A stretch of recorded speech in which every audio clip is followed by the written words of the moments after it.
পলাশডাঙ্গার এক খুব পরিচিত জায়গা চড়ুইডাঙ্গা দিঘি। এই গাঁয়ের মানুষ অথচ এই দিঘিকে চেনে না এমন লোক খুঁজে পাওয়া মুশকিল। বর্ষার শুরুর দিকের দিন আজ। ফোঁটায় ফোঁটায় বৃষ্টি পড়ছে।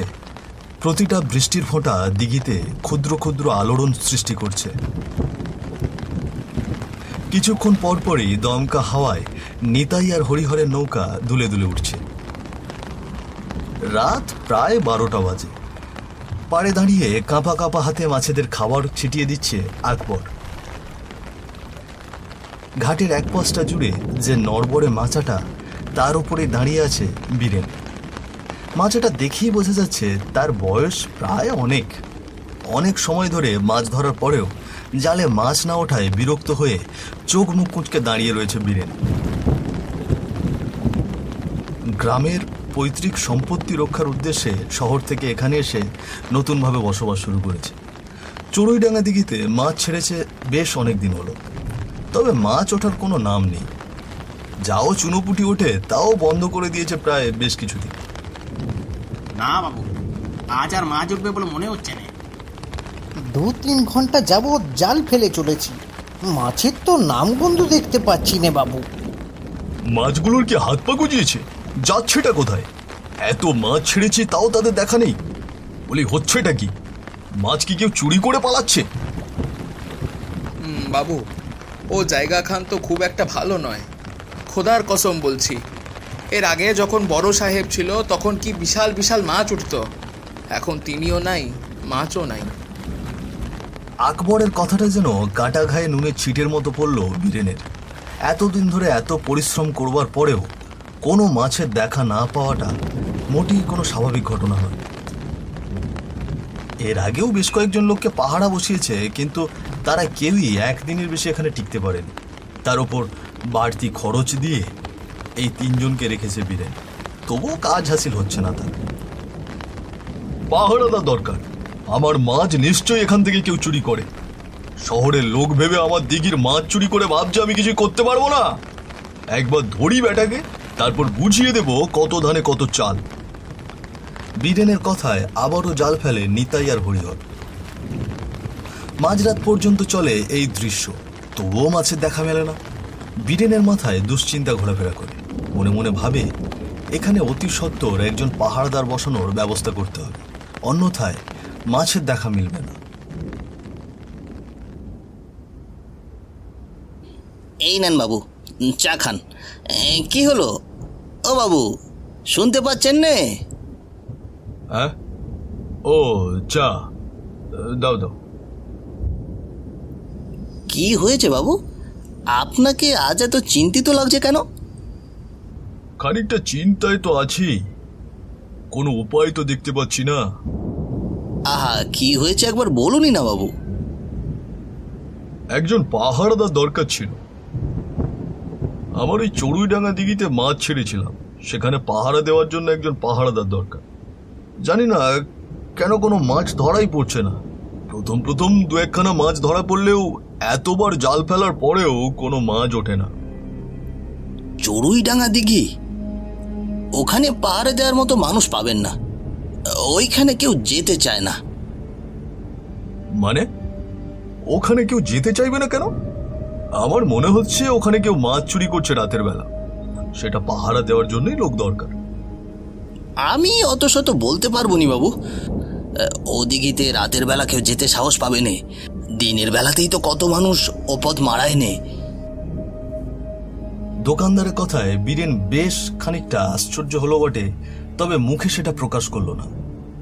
গাঁগঞ্জে 2-1খানা জায়গা এমন থাকে যেই জায়গা নিয়ে সকলেরই জল্পনা কল্পনা শেষ থাকে না। হতে পারে এমন কোনো কুসংস্কারের কাহিনী আষ্টেপৃষ্টে জড়িয়ে আছে ওই দিঘি নিয়ে। এছাড়াও বহুদিন পরিত্যক্ত কোনো জায়গায় মানুষের আনাগোনা খুব কমই হয়। হতে পারে সেই উদ্দেশ্যে সকলে ভয়ে সে জায়গায় যেতে পারে না, আর এরই সদ্ব্যবহার করছে হয়তো কোনো চোর। আকাশে ঘন মেঘ জমেছে। আজও আরো একবার জাল ফেলার সিদ্ধান্ত নিয়েছে বীরেন। ঘন মেঘের ফাঁক ফোকর দিয়ে চমকে উঠছে আলো। অন্ধকারাচ্ছন্ন দিঘির ঘাট যেন মেঘের ঝলকানিতে কিছুক্ষণ পর দৃশ্যমান হয়ে আবার অদৃশ্য হয়ে যাচ্ছে।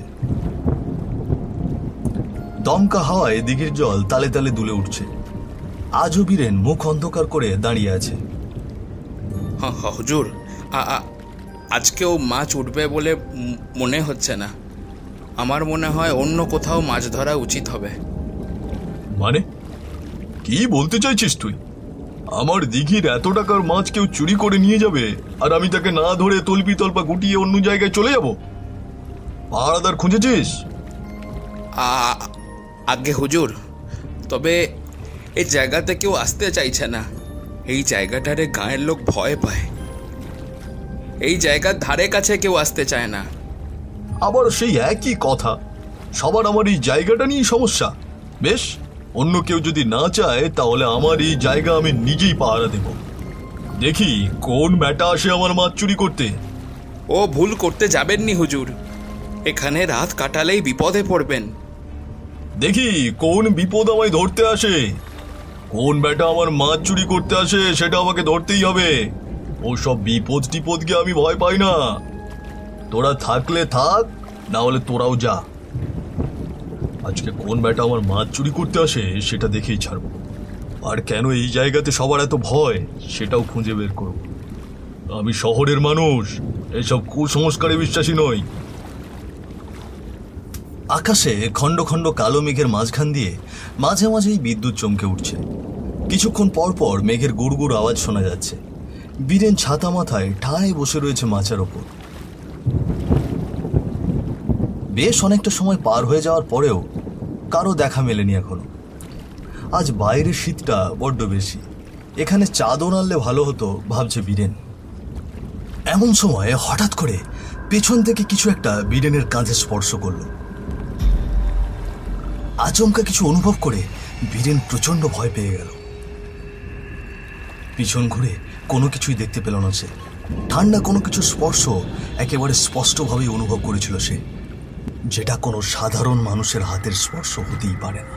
পেছন ঘুরে কাউকে না দেখতে পেয়ে বীরেন আরও বেশি রকম আশ্চর্য হয়ে গেল। হুট করে কিছুদিন যাবৎ এই জায়গা ঘিরে মানুষের ভয়টা ঘুরে ফিরে মনে পড়ছে বীরেনের। এই জায়গাটাকে সকলে কেন ভয় পায় সেই সম্পর্কে বীরেনের কোনো ধারণা নেই। তবে এক মুহূর্তের জন্য সেই সব কিছুকে সত্যি মনে হচ্ছে তার। কে? আমাকে ছাড়ো, আমাকে ছাড়ো, বাঁচাও! কে আছো? বাঁচাও, আমাকে বাঁচাও! কে আছো জলের নিচে? ঠান্ডা হাতটা বীরেনের পা শক্ত করে টেনে জলের নিচে নিয়ে যাওয়ার চেষ্টা করছে। বীরেন কোনোভাবে নিজেকে ছাড়াতে পারছে না সেই হাতের থেকে। বেশ কয়েকবার দাপাদাপি করেও কোনো লাভ হচ্ছে না। শেষবার সর্বশক্তি দিয়ে নিজেকে ছাড়ানোর চেষ্টা করলো বীরেন। কোনো মতে ছুটে পাড়ে আসতেই দিঘির নিচ থেকে ভেসে উঠল একটা মরা লাশ। কি বিভৎস তার চেহারা! এক মুহূর্তের জন্য মনে ভয় ধরে গেল বীরেনের। হৃদস্পন্দন বন্ধ হয়ে গেল। নিজের চোখকে যেন কোনো মতেই বিশ্বাস করতে পারছে না সে, যে এখানে কি হচ্ছে। দিঘিতে ভেসে থাকা মরা লাশটা নিজের দুই চোখ মেলে উঠে দাঁড়ালো। ভয়ের এমন শিহরণ জাগানো ঘটনার সাক্ষী বীরেন এর আগে কখনো হয়নি। ভূত বলতে পৃথিবীতে কিছু আছে সেই সম্পর্কে কোনো বিশ্বাস বীরেনের এতদিন পর্যন্ত ছিল না। লাশটা ধীরে ধীরে এক ভয়ানক মূর্তি ধারণ করে তেড়ে এলো বীরেনের দিকে। হাজার চেষ্টা করেও বীরেন কোনো মতে নিজের জায়গা থেকে নড়তে পারছে না। ততক্ষণে গলা চেপে ধরেছে ওই ভয়ঙ্কর অশরীরী আত্মা। না, আমাকে ছেড়ে দাও, ছেড়ে দাও বলছি, দয়া করে আমাকে ছেড়ে দাও। আমি কারো কোনো ক্ষতি করিনি, দয়া করে আমাকে ছেড়ে দাও। কোন সাহসে তুই আমার দিঘিতে এসেছিস? বিগত 10 বছর ধরে এটা আমার এলাকা। কোন সাহসে এসেছিস তুই? এতদিন তোর সব মাছ খেয়েছি, এখন তোকে খাবো।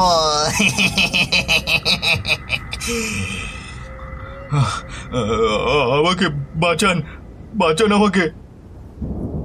এক মুহূর্ত ধস্তাধস্তির পরে বীরেন কোনো মতে ছুটে সেখান থেকে পালিয়ে যাওয়ার চেষ্টা করে। দৌড়তে দৌড়তে এক পর্যায়ে কারো সঙ্গে বাড়ি খেয়ে পড়ে যায় সে। এরপর খেয়াল করে দেখেন তিনি অতিশয় বয়স্ক মানুষ। কে কে তুমি? এত রাতে অমন করে ছুটছো কেন? আমাকে বাঁচান, বাঁচান আমাকে, আমাকে মেরে ফেলবে, আমাকে মেরে ফেলবে। কি বলছো এসব? কে মারবে? কোত্থেকে এসেছো তুমি? আমি বড় বাড়ির লোক, বাবা মারা যাওয়ার পরে গ্রামে এসেছি শহর থেকে। ভেবেছিলাম পৈতৃক সম্পত্তি রক্ষা করব, কিন্তু ওই চড়ুইডাঙ্গা দিঘিতে কিছু একটা আছে, কি বিভৎস দেখতে। আমি ওখানে মাছ ছেড়েছিলাম, কিন্তু মাছের কোনো দেখা পাচ্ছিলাম না। আমি ভেবেছিলাম মাছ চুরি হচ্ছে, তাই পাহারা দিচ্ছিলাম যাতে মাছ চুরি না হয়, কিন্তু ওখানে তখন হুট করে একটা ছোট ছেলের আত্মা এসে বলল, তাই তো? আপনি কি করে জানলেন? কি করে জানলাম তাই তো? যাকে তুমি দেখে এসেছো সে আর কেউ নয়, সে আমার ছেলে। ও আমার ছেলে জয়। কি বলছেন আপনি? আমার মাথায় কিছু ঢুকছে না।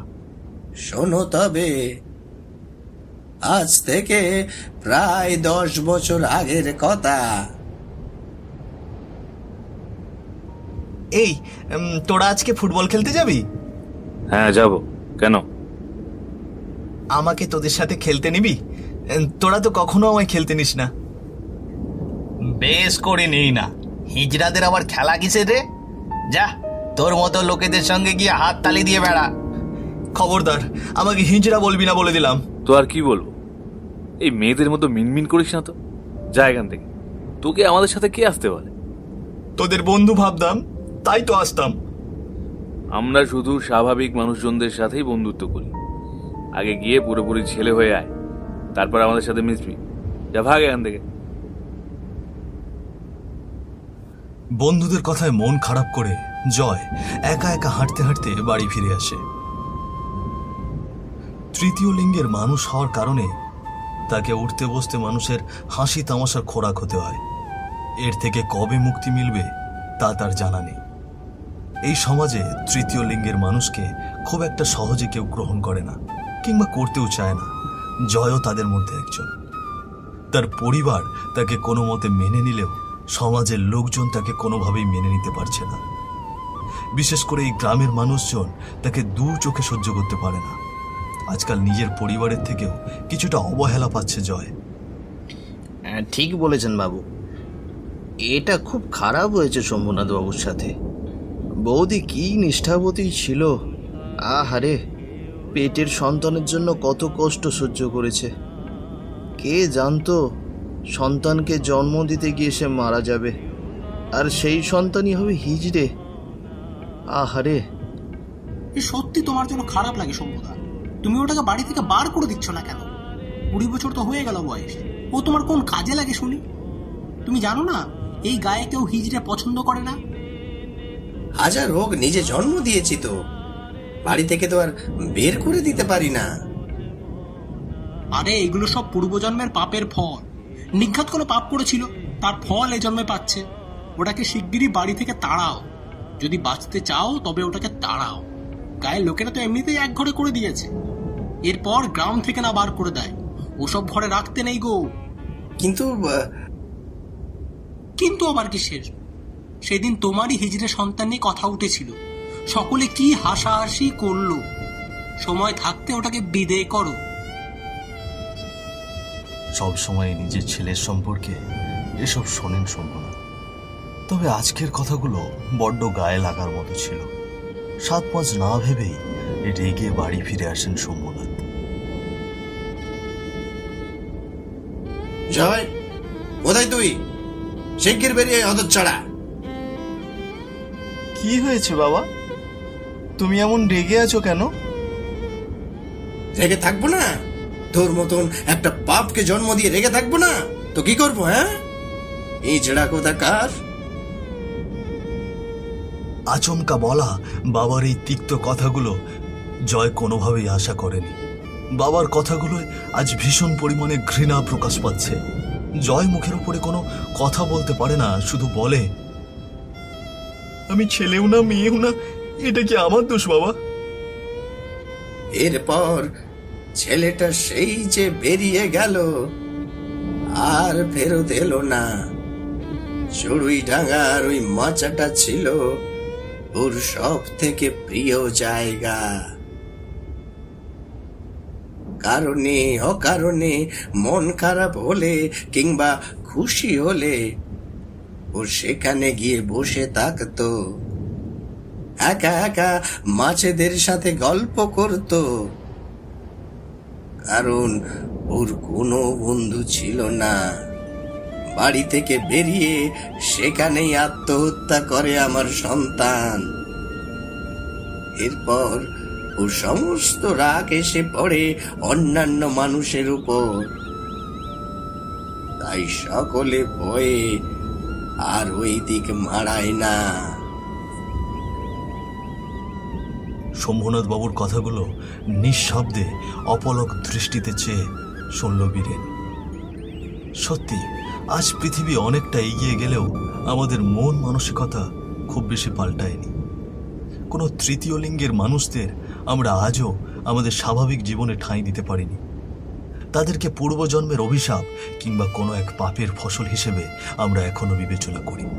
তবে তারাও যে রক্ত মাংসের মানুষ, সেটা আমাদের সকলের মনে রাখা উচিত। আর 5টা সাধারণ মানুষের মতন তাদেরও বাঁচার অধিকার তৈরি করে দেওয়া উচিত।